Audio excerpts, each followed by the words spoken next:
विघ्नहर्ता श्री गणेश, श्री गणेश, श्री गणेश।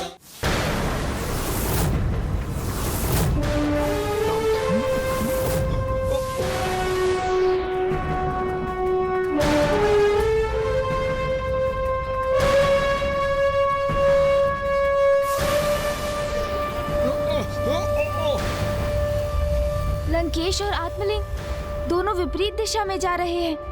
बस अब आत्मलिंग का भूमि को स्पर्श करना शेष है, फिर हमारा प्रयोजन सिद्ध हो जाएगा।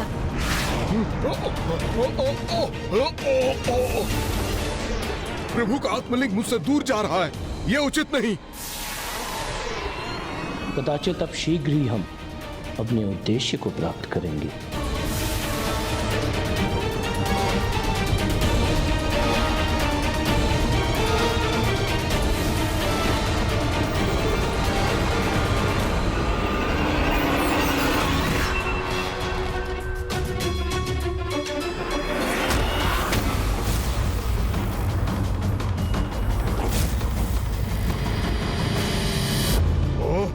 तो ये इन सबका षड्यंत्र था। प्रभु ने स्वयं आत्मलिंग मुझे दिया था। इन सब के हाथ नहीं लगने दूंगा मैं।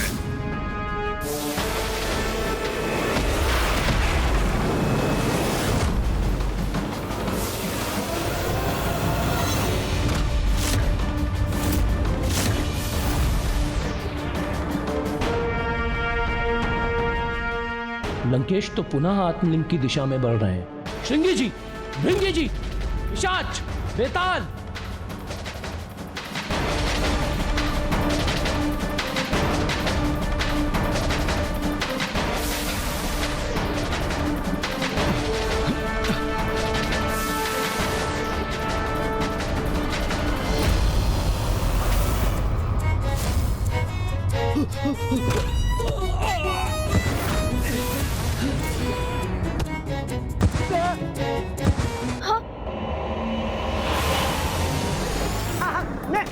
मैं ले लूंगा थैला।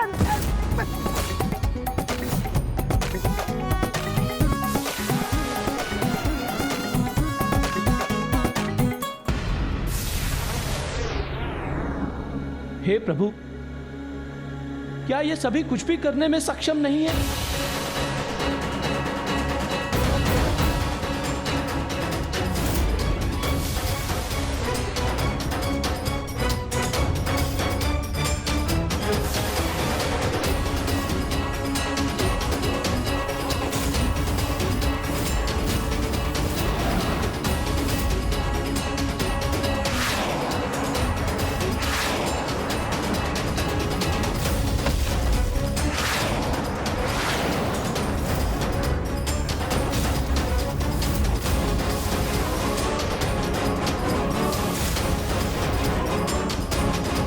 लंकेश तो बड़ी तीव्र गति से आत्मलिंग की ओर जा रहे हैं। कहीं नंदी जी और शिवगणों की ये योजना भी असफल ना हो जाए।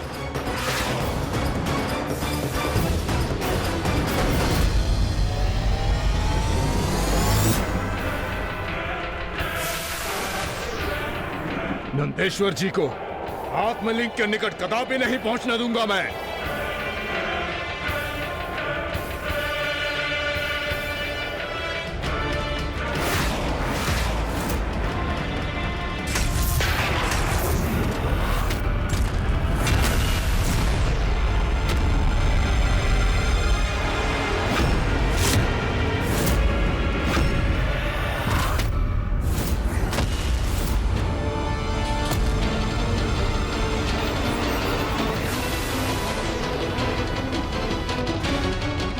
आत्मलिंग को थामने के लिए कोई नहीं है वहाँ। भूमि का स्पर्श होते ही भूमि देवी प्रभु के आत्मलिंग को सम्मान सहित स्थापित कर देंगी। हम भले ही असफल हुए हों, किंतु हमारी योजना अभी भी सफल हो सकती है। जहां मेरा आत्मलिंग थल का स्पर्श करेगा, वो सदा के लिए वही स्थापित हो जाएगा। नहीं, मैं ऐसा कदापि नहीं होने दे सकता। यदि आत्मलिंग धरती को स्पर्श कर गया तो वह सदा के लिए यही स्थित होकर रह जाएगा।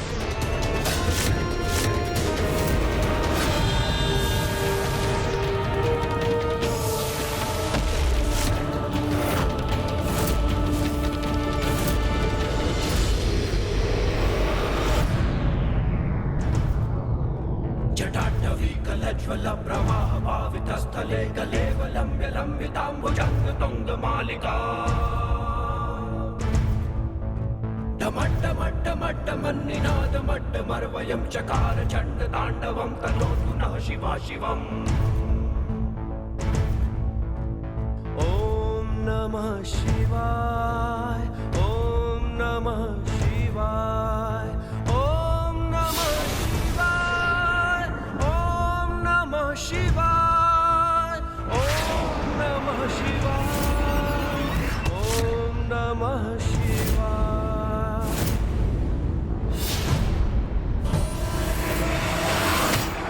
दशानन रावण से आत्मलिंग छीनने का प्रयास कर जो साहस किया तुम सभी ने, उसका उचित दंड मिलेगा तुम सबको। यही संहार करूंगा तुम सबका। शांत हो जाइए लंकेश, मैं आपको पुनः स्मरण करा रहा हूँ। धर्म और पुण्य के कार्य में किसी भी प्रकार की हिंसा नहीं होनी चाहिए। और इसका भी विचार कीजिए कि जिनका आप संहार करना चाहते हैं वो भी उन्हीं प्रभु शिव के भक्त हैं, जिनके आप परम भक्त हैं, जिनके आत्मलिंग आपके साथ है। तभी तो अभी तक ये सब जीवित हैं, और जो इन्हें वानर समान उछलने का ही अभ्यास है। जिस वानर का उल्लेख कर तुम मेरा उपहास कर रहे हो लंकेश, उसकी शक्ति का परिचय तो तुम्हें तब होगा जब तुम्हारा विनाश प्रारंभ होगा। देवता आपके चरण ना दिगा सके, इसलिए आपको बहुत अहंकार है ना अपनी इस शक्ति पर, किंतु देवता तो मेरे चरण दिगाने में भी असमर्थ होंगे। और मैं ये अभी प्रमाणित कर सकता हूँ। साहस है तो आप सभी मेरे चरण दिगा के दिखाइए।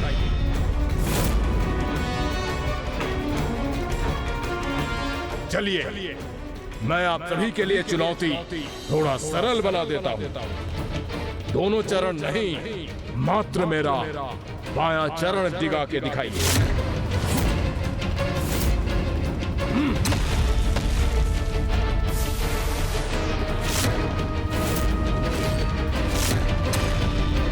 आप सभी के लिए और भी रोचक बना देता हूँ मैं इस चुनौती को। आप में से किसी ने भी अगर मेरे चरण को डिगा दिया तो मैं स्वयं प्रभु के आत्मलिंग को आपको सौंप दूंगा।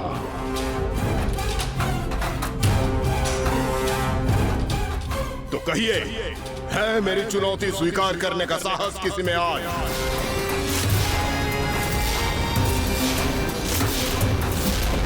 आप में से कोई भी मुझसे संघर्ष करने का साहस नहीं जुटा पा रहे हैं ना? तो ऐसा कीजिए, सभी एक साथ बढ़कर प्रयास कीजिए। लंकेश, मैं आपको दुर्बलता का नहीं अपितु भक्ति का प्रमाण दूंगा।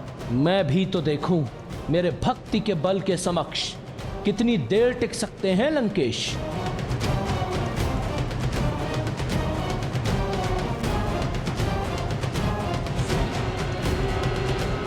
ये तो उचित नहीं। नंदी जी तो स्वयं महादेव के अवतार हैं। वो भला असुर रावण के चरण स्पर्श कैसे कर सकते हैं?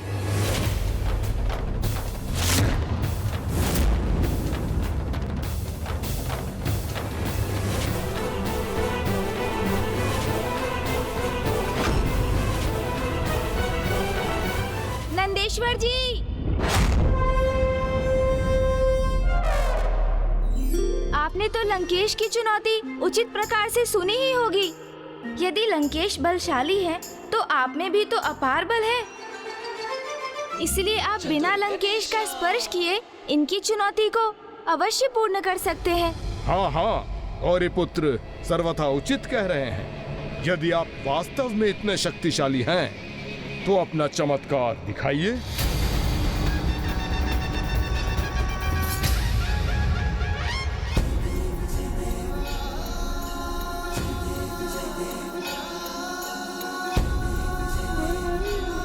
उचित है, मैं आपको अपनी शक्ति के चमत्कार अवश्य दिखाऊंगा लंकेश। चमत्कार? कैसा चमत्कार दिखाएंगे नंदी जी? अब तो ये देखने पर ही ज्ञात होगा।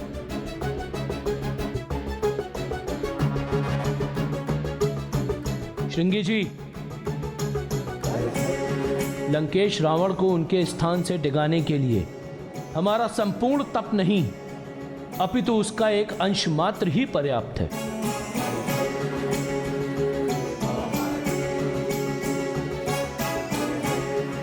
ओम नमः शिवाय, ओम नमः शिवाय, ओम नमः शिवाय।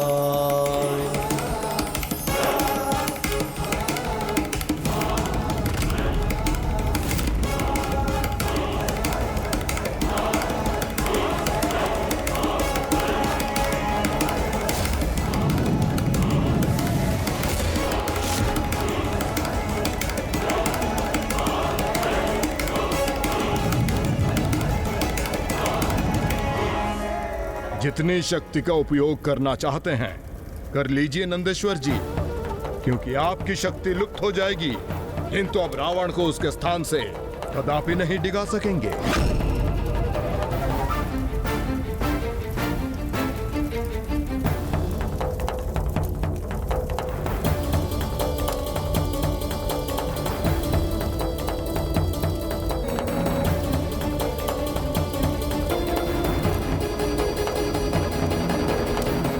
जैसे जैसे अग्नि से उत्पन्न उष्णता में वृद्धि होगी, वैसे ही रावण को विवश होकर स्वयं अपने स्थान से हिलना होगा।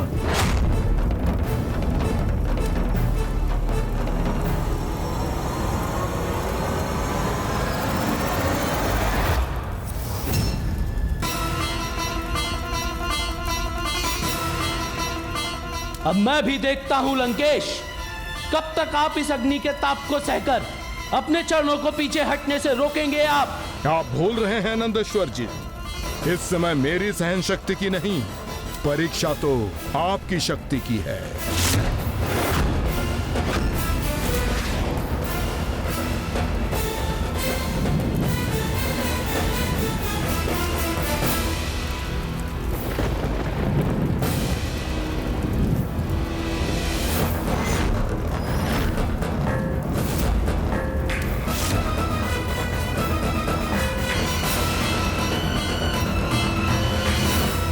कदाचित लंकेश का पीछे हटना ही उनके लिए उचित होगा।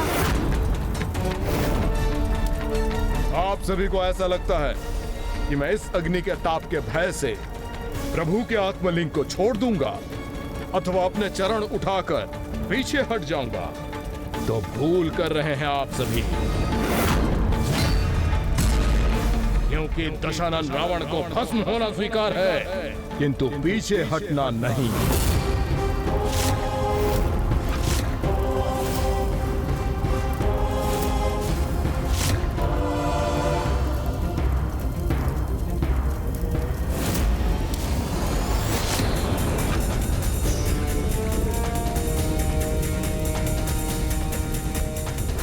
अरे पुत्र, मुझे इस अग्नि को देखकर प्रभु शिव शंकर शंभू के अगले अवतार की कथा स्मरण हो रही है, जिनका जन्म अग्नि के हठ को नियंत्रित करने के लिए हुआ था, जिनका नाम था गृहपति अवतार। त्र्यंबकं सदाशिवं नमामि हे उमापति, जय नीलकंठ जय अनंत नमोस्तुते नमोस्तुते। हो भोलेनाथ भक्तों के हो कष्ट से निवारते, ये सृष्टि सारी संकटों से शिव ही है उबारते। ओम नमः शिवाय, ओम नमः शिवाय, ओम नमः शिवाय।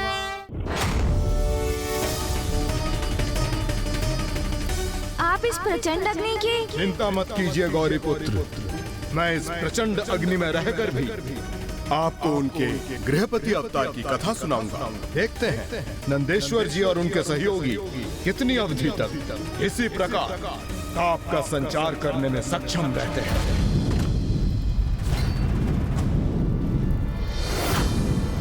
प्रभु शिव शंकर शंभू ने अपने गृहपति अवतार से ये प्रमाणित किया कि यदि भक्तिपूर्ण निष्ठा से की जाए तो सब कुछ प्राप्त किया जा सकता है गौरी पुत्र।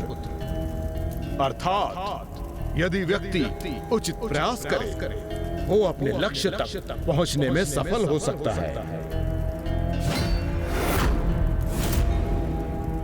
बहुत समय पूर्व की बात है, नर्मदा नदी के तट पर एक ब्राह्मण विश्वनर अपनी पत्नी सुचिष्मति के साथ वास करते थे। ओम नमः शिवाय। ओम नमः शिवाय। ओम नमः शिवाय। ओम नमः शिवाय।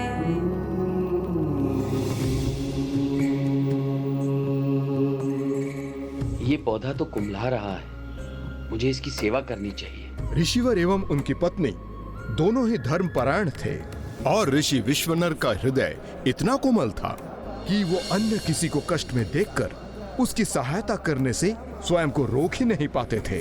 यहाँ तक कि एक कुम्हलाता हुआ पौधा भी उन्हें द्रवित कर देता था और वो उसे अपने आंगन में रोपकर पूर्ण तन्मयता से उसकी सेवा करते थे। स्वामी, इस पौधे की सेवा क्यों कर रहे हैं आप, जिससे हमें फल अथवा पुष्प कभी प्राप्त नहीं होंगे? देवी, मेरा विश्वास है कि संपूर्ण मनुष्यों के समान इन पौधों को भी जीवित रहने का अधिकार है। भले ही ये हमें पुष्प और फल देने में समर्थ नहीं है, किंतु संपूर्ण वातावरण को प्राण वायु देकर ये शुद्ध तो अवश्य करेगा। अग्नि, ये अग्नि कुटिया भस्म कर रही है। रक्षा करो इस अग्नि को, बुझाओ। फैलने मत दो इस अग्नि को। वो समय ऐसा था जब पृथ्वी पर अग्नि का बार बार प्रकोप होता था, किंतु ऋषि विश्वनर को जैसे किसी का भय ही नहीं था। इन कुछ दिवसों में ये तृतीय बार हुआ है। अग्निदेव कुछ अधिक ही क्रियाशील हो गए हैं। आप कहाँ जा रहे हैं स्वामी? पौधों की सेवा तो मैं कर चुका देवी, अब मानवता की सेवा का समय है।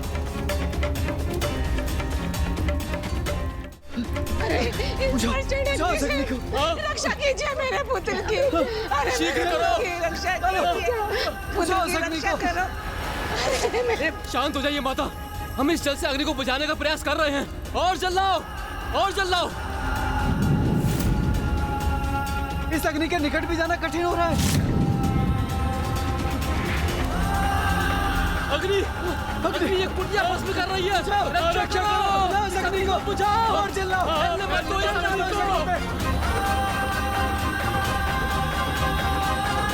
अरे ऋषिवर वहाँ कहाँ जा रहे हैं? स्वयं अपनी मृत्यु में प्रवेश करने जा रहे हैं आप। बुद्धिहीन है क्या आप ऋषिवर? रुक जाइए ऋषिवर। शिव भक्त हूँ, शिव भक्त हूँ, शिव भक्त हूँ।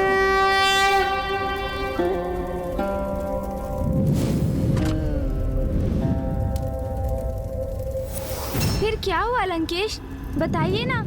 ऋषिवर को कोई क्षति तो नहीं पहुंची ना? कुछ ऐसे भी विलक्षण शिव भक्त होते हैं गौरी पुत्र, जिन्हें अग्नि भी भयभीत नहीं कर सकती।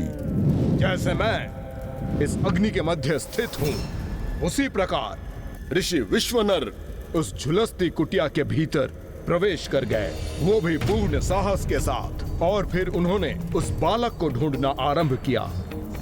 ओम नमो शिवाय। कहाँ है ये बालक? कोई तो अग्नि के इस प्रकोप से हमारे घर की रक्षा करो। मुझे इन ग्रामवासियों को इस अग्नि के प्रकोप से मुक्त कराना होगा।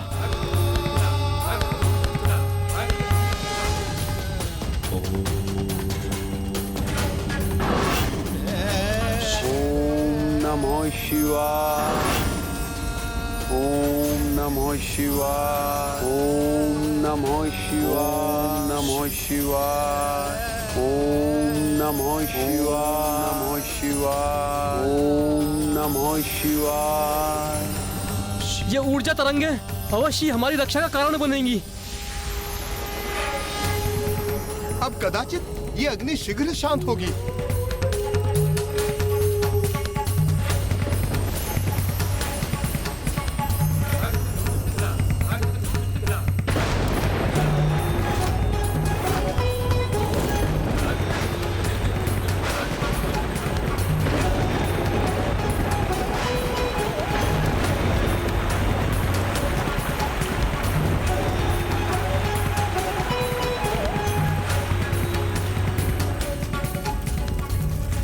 जल वर्षा से विश्वनर ने अग्नि को नियंत्रित तो कर दिया, किंतु ऐसा कर उन्होंने अग्निदेव के क्रोध को जागृत भी कर दिया। कौन है ये जिसे अग्नि के प्रचंड ताप का तनिक भी भय नहीं? इसका इतना दुस्साहस जो ये मुझ अग्निदेव के कार्य में बाधा उत्पन्न कर सके। अब इसे मेरे दंड का भागी बनना ही होगा। सत्य बोलना धर्म है एवं धर्म पथ पर चलना मोक्षकारी, किंतु इनसे भी अधिक पुण्य एवं महाधर्म का कार्य है किसी के प्राण बचाना।